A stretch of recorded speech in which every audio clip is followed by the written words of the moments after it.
আমাদের আসলে মাঝে মাঝে কিছু কিছু মিথ নিয়েও কথা বলা উচিত, কারণ স্বাস্থ্য বা চিকিৎসার জন্য মিথ বা প্রচলিত কিছু ভ্রান্ত ধারণা মানুষকে অনেক বেশি বিভ্রান্ত করে রাখে এবং এগুলো আসলে আমাদের স্বাভাবিক চিকিৎসা পদ্ধতিকেও কিছুটা বাধাগ্রস্ত করে। অনেকেই মনে করেন যে কুসুম গরম পানি বা গরম পানিতে লেবুর রস মিশিয়ে খেলে পরে পেটের চর্বি কেটে যায়। ধারণাটা সম্ভবত এভাবে আসছে যে যেহেতু গরম পানি এবং লেবুর রস আমাদের চর্বি দূর করে, তাহলে এগুলো খেলে পরে হয়তো পেটে চর্বি চলে যাবে। কিন্তু আসলে চর্বি তো আমাদের খাদ্যনালীর মধ্যে থাকে না।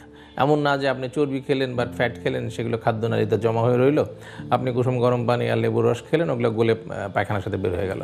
ব্যাপারটা কিন্তু এত সরল না। আমাদের শরীরের চর্বিগুলো জমা থাকে কোথায়? একটা থাকে স্কিনের নিচে, চামড়ার নিচে, আর থাকে হচ্ছে যে ভিসেরাগুলো আছে, মানে আমাদের পেটের ভিতরে যে অর্গানগুলো আছে সেই অর্গানগুলোর চারপাশে, মানে অর্গানগুলোর সাথে গায়ে গায়ে। তো এই ফ্যাটগুলো নির্দিষ্ট নির্দিষ্ট কিছু জায়গা আছে। লিভারের যেমন লিভারের ভেতরে কিছু কিছু জায়গা আছে যেগুলোর মধ্যে ফ্যাট হয়। তো এগুলো আসলে এরকম না যে খাদ্য নালীর মধ্যে সে বসে আছে, আপনি গরম পানি খেলেন আর সব ওয়াশ আউট হয়ে গেল। সুতরাং কুসুম গরম পানিতে লেবুর রস খেলে হ্যাঁ আপনি কিছুটা ভিটামিন সি পাবেন। কুসুম গরম পানির পুষ্টিবিদরা বলে থাকেন কিছু কিছু উপকার আছে, তো সেটুকুই আপনি পাবেন, এর বেশি কিছু পাবেন না।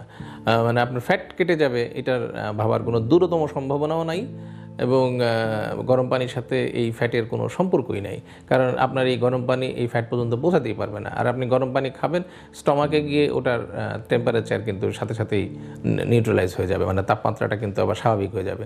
এই জন্য আমরা যতই গরম খাবার খাই না কেন বা ঠান্ডা খাবার খাই না কেন, সব কিন্তু পেটে গিয়ে একই রকম টেম্পারেচার হয়ে যায়। তো ফলে এরকম ভাবার কোনো কারণ নেই যে আপনি কুসুম গরম পানি খাচ্ছেন আর সেটা দিয়ে আপনার চর্বি কেটে যাচ্ছে, এটা সত্য না। চর্বি কমাতে হলে আপনাকে অবশ্যই সঠিক প্ল্যান অনুযায়ী খাবার খেতে হবে এবং প্রচুর ওয়ার্কআউট করতে হবে। এটা সবচেয়ে গুরুত্বপূর্ণ, প্রচুর ওয়ার্কআউট করতে হবে।